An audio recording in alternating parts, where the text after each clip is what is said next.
महामंत्र्यांकडून राजपुत्राची समजूत।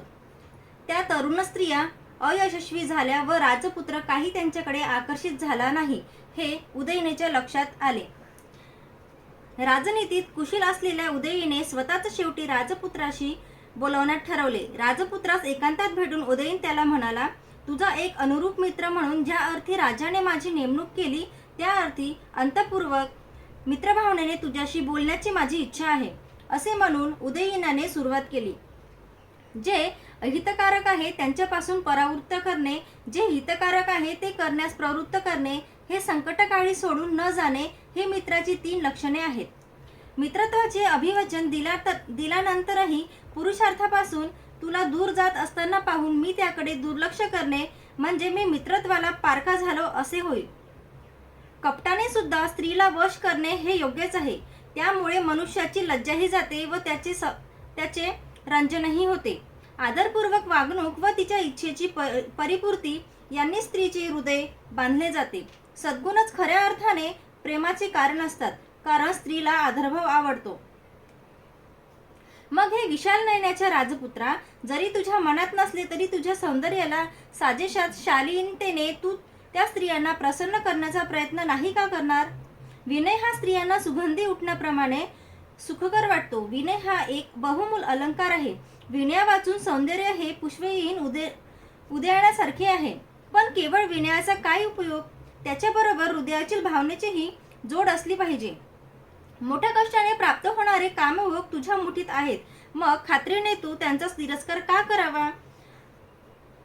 काम हा सर्वप्रथम पुरुषार्थ मानून प्राचीन काळी इंद्राने गौतम ऋषीची पत्नी अहिल्या हिचे प्रिया धारण केले। अशाच प्रकारे अगस्त्य ऋषी सुद्धा सोमाची पत्नी रोहिणी हिच्याशी रममान झाला आणि श्रुती सांगतात लोपामुद्रेचीही तीच गत झाली। महान तपस्वी बृहस्पतीने औथत्याची पत्नी व मरुताची कन्या ममता हिला भोगून भारद्वाजाला जन्म दिला। श्रेष्ठदाता अशा चंद्राने बृहस्पतीच्या पत्नीला ती अर्ध्य प्रदान करीत असताना ग्रहण करून तिच्या ठाई दिव्य बुद्धाला जन्म दिला। अशा प्रकारे प्राचीन काळी विषासक्त झालेल्या पराशर ऋषीने सुद्धा यमुना नदीच्या काठी वरुणांच्या मुलाची मुलगी कुमारी काली हिच्याशी सहवास केला। कामासूर वशिष्ठ ऋषीने अक्षमाला नावाच्या एका खालच्या जातीतील हीन स्त्रीशी रत होऊन कंपिंकलाद नावाच्या पुत्रास जन्म दिला। अर्थात वार्धक्याने गलितगात्र झालेला असतानाही राजस्त्री यथाही चैत्र रवनाथ विशासकी अप्सरेबरोबर रममान झाला आणि पत्नीशी समभोग केल्याने आपला मृत्यू ओढवेल हे जाणत असताना सुद्धा कौरवनेश पंडोमाद्रीच्या सौंदर्य गुणावर मुग्ध होऊन विषय सुखाच्या अधीन झाला। यासारख्या अनेक महान पुरुषांनी सुखासाठी निंदायी कामोपभोगाचा अवलंब केला, तर मग जे भोग प्रशंसनीय आहेत अशांचा अवलंब करणे किती सुखद होईल।